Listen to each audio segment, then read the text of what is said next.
the Honorable Melfield Nicholas of Antigua and Barbuda, the Honorable Davidson Ishmael, Barbados, the Honorable Michelle Shabat of Belize, the Honorable Shakira Lockhart Hippolyte of Dominica, the Honorable Lennox Andrews of Grenada, the Honorable Conrus Maynard, St. Kitts and Nevis, the Honorable Curtis King, St. Vincent and the Grenadines, the Honorable Albert Jubitana of Suriname, Mr. Rodney Taylor, Secretary General and staff of the Caribbean Telecommunications Union, Mr. Robert LaHunt, Executive Director for the Caribbean Country Department of the IDB, Mr. Tariq Ali, General Manager, Caribbean Country Department, Ms. Karina Coburn, Representative and other officials of the Trinidad and Tobago Country Office of the IDB, senior government officials of Trinidad and Tobago and participating Caribbean countries, esteemed members of the business community, academia, and civil society, members of the media, ladies and gentlemen, good morning and welcome to the Hyatt Regency Trinidad and to the first day of Digital Leadership in the Caribbean. I have the distinct honor of guiding you through the proceedings for today and tomorrow. I am Wendell Constantine. However, without further ado, we invite to deliver opening remarks as part of our opening ceremony, which is being covered by the media this morning, the Secretary General of the Caribbean Telecommunications Union. Will you please welcome Mr. Rodney Taylor?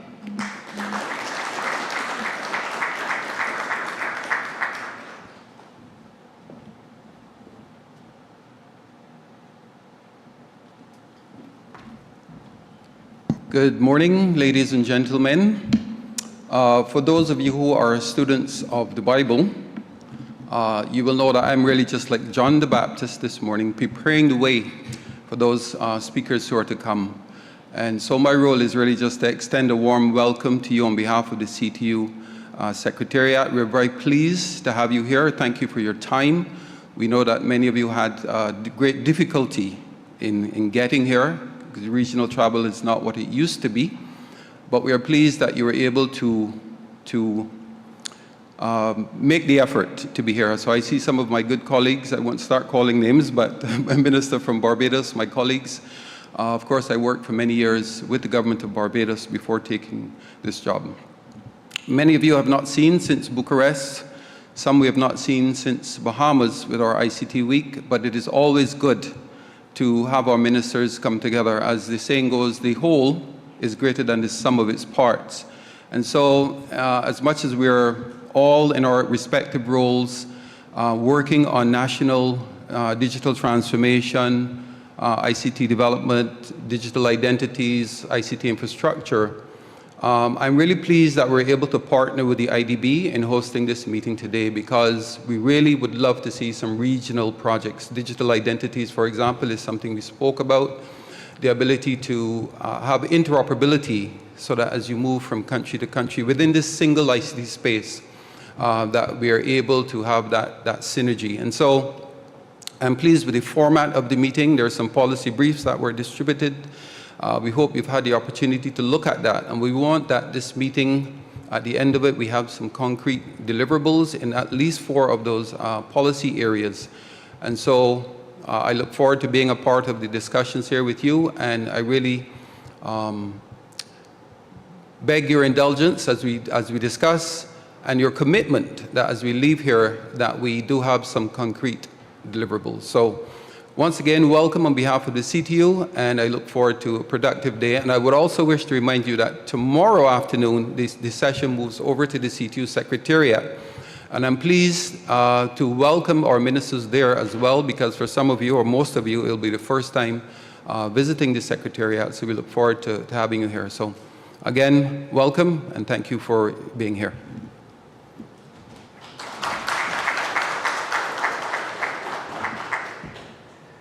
Thank you very much, Mr. Rodney Taylor, Secretary General of the CTU. Also delivering remarks at this opening ceremony, ladies and gentlemen, is the Executive Director for the Caribbean Country Department of the Inter-American Development Bank. Will you please welcome Mr. Robert LeHunt.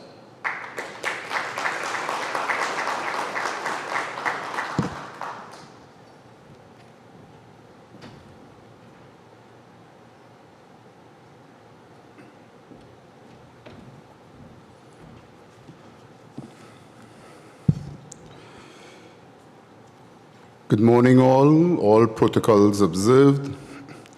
A hearty good morning, Trinidad and Tobago welcome, and good morning to all present.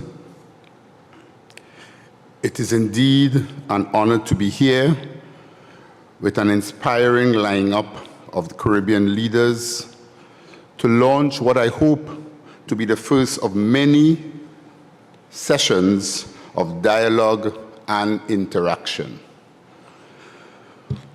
There are several things that we can do collaboratively which would allow us to leverage our collective strengths, learn from our collective experiences, including our pitfalls, and realize exponential gains from economies of scale.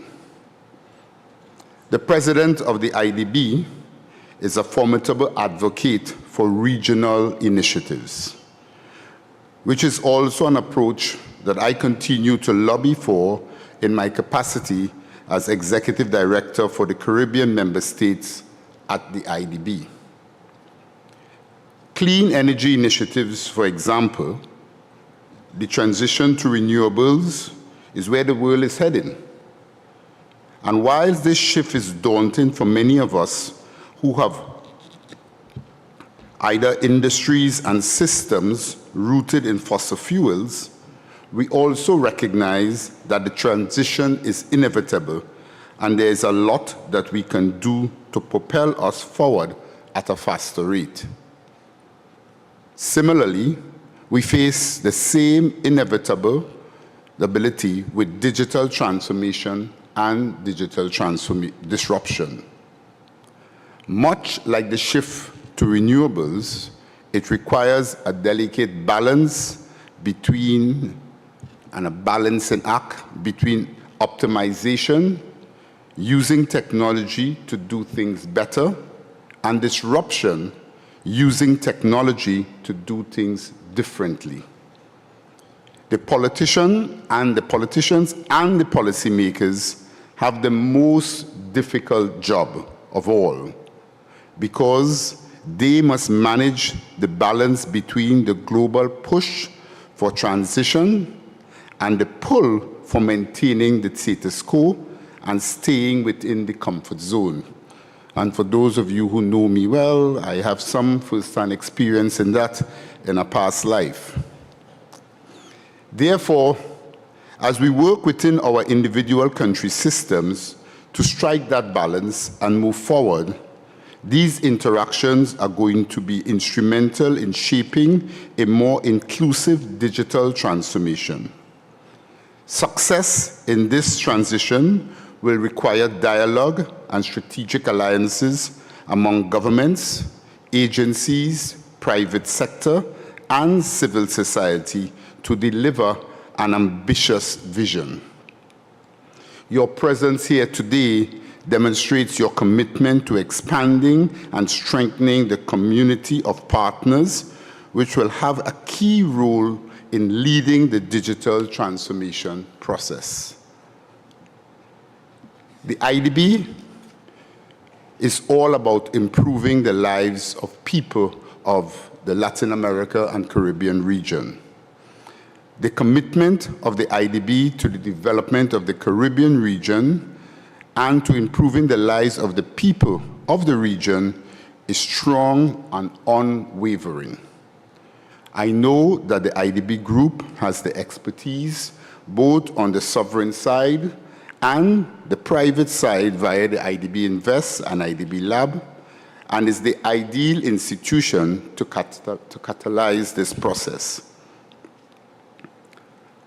I always fully support forums like these, where there is a coming together of people in the field to find innovative solutions to our common challenges. Over my 30 years experience in both the private and public sector, and that is now going up a little bit, probably I should change that to 35. I can tell you that the best solution for our common problems comes from effective collaboration. I applaud the efforts of the IDB, the Ministry of Digital Transformation, under the distinct leadership of Minister Bacchus, and the CTU for coordinating this dialogue and encouraging all of us to keep the collaboration going. Our region has before it tremendous challenges: food security, climate change, rising poverty levels, just to name a few. Going forward, improving the efficiency of government and allowing us to better reach the citizens who really need our help, a challenge that was very evident during the recently concluded pandemic, are just two critical pillars that we must overcome. The advancement in technology has now made this problem within our reach to solve. Let's confront the challenges ahead and move swiftly together to prepare a brighter future, not only for ourselves, but also for our children and our children's children. I thank you, and I wish all of you a very successful conference in this important and challenging time for the region. Thank you very much.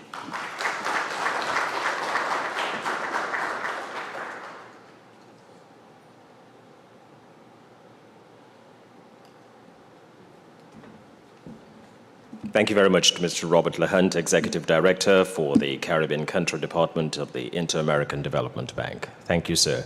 Welcome home. Ladies and gentlemen, the opening address for the Digital Leadership in the Caribbean Conference will be delivered by the Minister of Digital Transformation of Trinidad and Tobago. Senator the Honorable Hassel Larry Bacchus was appointed as the Minister of Digital Transformation in July of 2021, having served previously as Minister in the Ministry of Public Administration and Digital Transformation from August of 2020. He's the holder of an AAS in Electronics Engineering Technology from the University of the District of Columbia, Washington, D.C., and holds certifications in leadership development and project management. Minister Bacchus has had a 30-year professional career in the field of telecommunications. Having begun as a technician, he rose rapidly through the ranks to become Chief Technology Officer of the Telecommunication Services of Trinidad and Tobago. And he's viewed as an experienced leader and visionary in the technology arena, and is often called upon to lend his expertise and insight to advance the development of practitioners in the field. Moreover, he's a son of Tobago and Trinidad. Ladies and gentlemen, to deliver this morning's opening address here at the Digital Leadership in the Caribbean Conference, will you please welcome Senator the Honorable Hassel Bacchus, Minister of Digital Transformation.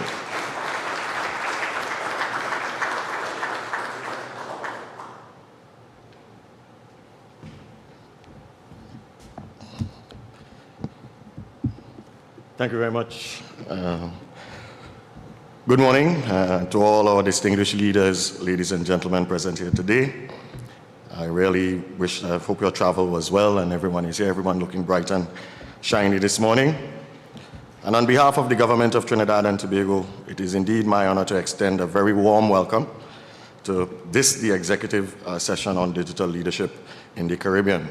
Again, please allow me to stand on the protocols already established by our host, and I trust that our deliberations over the next 2 days will be stimulating and lay the foundation for increased collaboration and decisive action in the immediate future.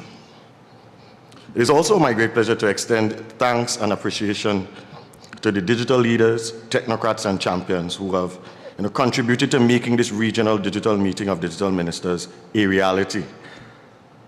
I must recognize the thought leaders and digital subject matter experts who have contributed their insights, experiences, and expertise for the benefit of the region. And Sim, I'd like to thank you as well for making that long trip to be here with us. We'll hear from him later. These sessions were established by the vision and the willing partnership of the Inter-American Development Bank, and you just heard from him there, the Caribbean Telecommunications Union. They came together as a true coalition of the willing to plan, execute, and resource these sessions. And for that, I really want to express my thanks. And please, if you will, please give them a round of applause for me.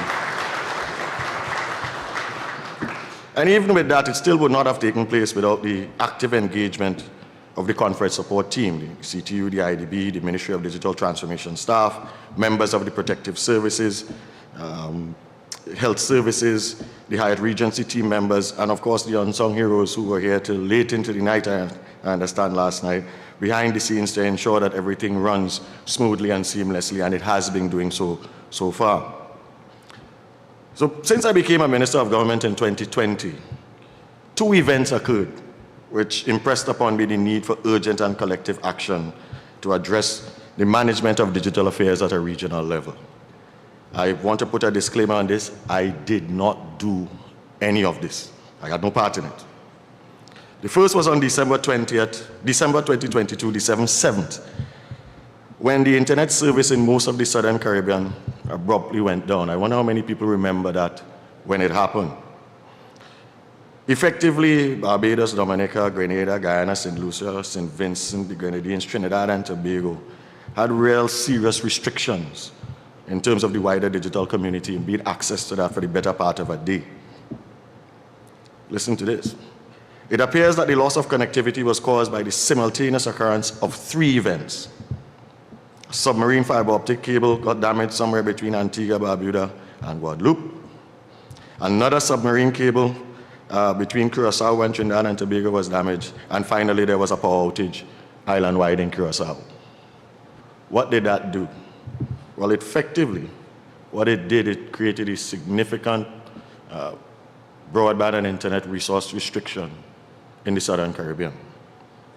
On their own, none of these events would have crashed or really caused the internet to be that restricted. But collectively, they created a perfect storm that resulted in significant disruption to social life, businesses, government service delivery, and all other things associated with that in the Southern Caribbean.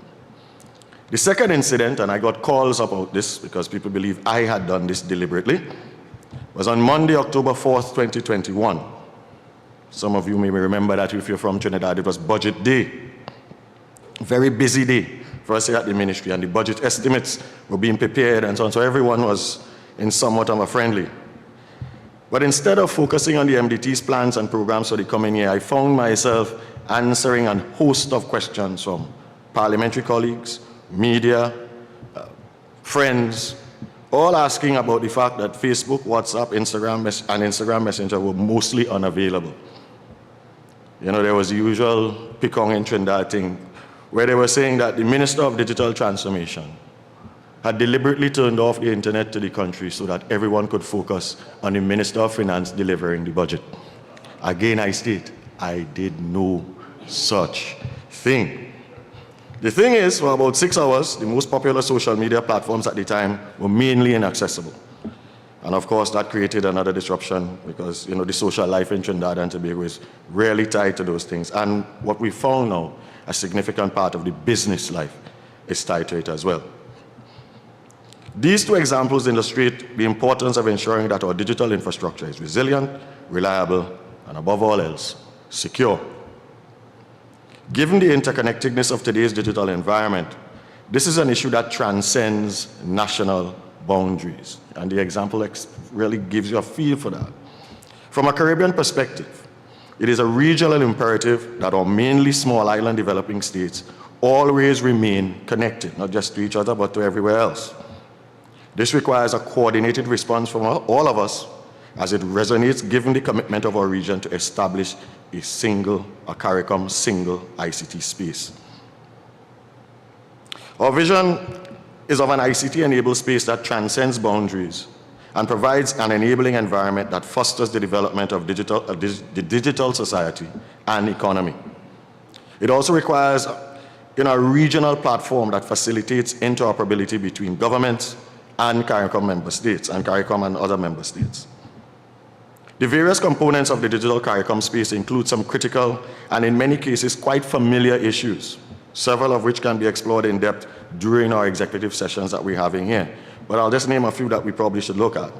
The harmonization of digital policy, legislation, and regulation, the adoption of common technical standards across CARICOM, and the rollout of digital service and solutions at a regional level. The potential impact of digital transformation through the CARICOM digital space as an enabler for Caribbean integration cannot be understated, as it will, among other things, enable the free movement of persons within CARICOM through the digitization of processes and the application of regional e-identities, encourage digital entrepreneurs and innovators, facilitate the sharing of information between governments, the private sector, civil society, and academia, of course, through the establishment of regional networks. A good example of this is the Bella initiative currently being implemented in partnership with the European Union. The implications of ongoing trends and developments in digital technology are very far-reaching, and their potential impact so significant that we can, in a sense, anticipate that Caribbean digital transformation enabling Caribbean digital integration. A regional response to the need for Caribbean-wide connectivity has been in the works for some time. The most obvious example of this being the really excellent work being done by Rodney and at the CTU, in the establishment of exchange points, having new DNS servers for all over. I mean, we have a lot of things that are happening at the regional level, and of course, the successes that have happened in terms of the work that was done with roaming. So there are a number of things that if we combine as a region, we can really get and accomplish things that redound to the benefit of all the states. We're still very much in the process of addressing the content part of the communication equation. And this, of course, will be one of the key topics over which we will brainstorm over the next 2 days.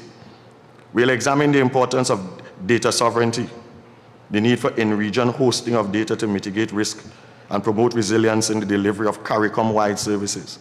We do all that, of course, as we evaluate the business case for the establishment of data repositories in some member states. We have a lot of that we're going to discuss because there's a lot of activity happening in that space.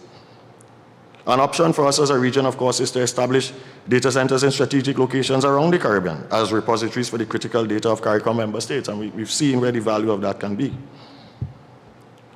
The power of digital allows us to consider the emergence of a borderless Caribbean identity, in which seamless Caribbean experience will bring together the extensive Caribbean diaspora and the many admirers and champions and consumers of Caribbean culture. And it's something that every time I think about it, the limits for it, there really are no limits to it. It's a boundless space. A third illustration of the emerging digital integration space, of course, is the business decisions that we as CARICOM will need to make on key digital transformation issues and the resulting implications for the CSME. And we're talking here about, for example, 6 gig spectrum. Yeah, we're going to have to make our influence felt on that when we get to the International Telecommunication Union World Radio Communications Conference, and that's going to be held in Dubai at the end of the year. You know of the 2 main schools of thought that they have. That 6 gig band should be split and part allocated for mobile, the rest for Wi-Fi. And then, of course, the other view is that given the explosion of Wi-Fi, they should put all of it there. Where do we stand? What do we do? What should we do? That is a conversation we need to have. The direction that CARICOM member states take, for example, on this 6 gigahertz spectrum issue, is a significant business decision with much wider implications for the region. As a matter of fact, I'm sure we'll get to some of that as we deal with what we're doing here, and obviously Rodney will deal with it at the CTU and so on in the coming days. In conclusion, the road towards digital integration of the Caribbean will require us to communicate with each other at all times. It will require collaboration, close partnership, and close partnership with development partners, such as we are doing here now with the CTU, the IDB, the ITU, all Caribbean stakeholders in government, private sector, civil society, and I keep mentioning academia. The key opportunity will be the creation of collaborative mechanisms and initiatives that will allow us to do a few things. But one of them would be, of course, sharing our success stories and lessons learned, whereby member states that have experienced success in one area can assist members wishing to follow a similar path, and I'm sure we have a lot of that here. Also, we can identify opportunities for collaboration and the development of synergies between regional governments and the private sector, especially SME startups and emerging entrepreneurs, and we'll speak to that as well. So as we meet over the next day and a half, it is important to remain focused on the need to move from talk to action, from idea to product, to continue the transition from sovereign silos to regional interconnection and digital integration. I'll say that again. To transition from sovereign silos to regional integration, interconnection, and digital integration. It is my ardent hope that as we use the time wisely, we resist the undeniable desire to focus on our own individual successes of the past. To use the words of the visionary Martin Luther King, let us be cognizant of, and this is the piece of it, the fierce urgency of now. We're at a critical time in a critical juncture in our development, so let us together identify our pressing needs, a pathway to implementation, and create an actionable roadmap to the future. Ladies and gentlemen, I thank you.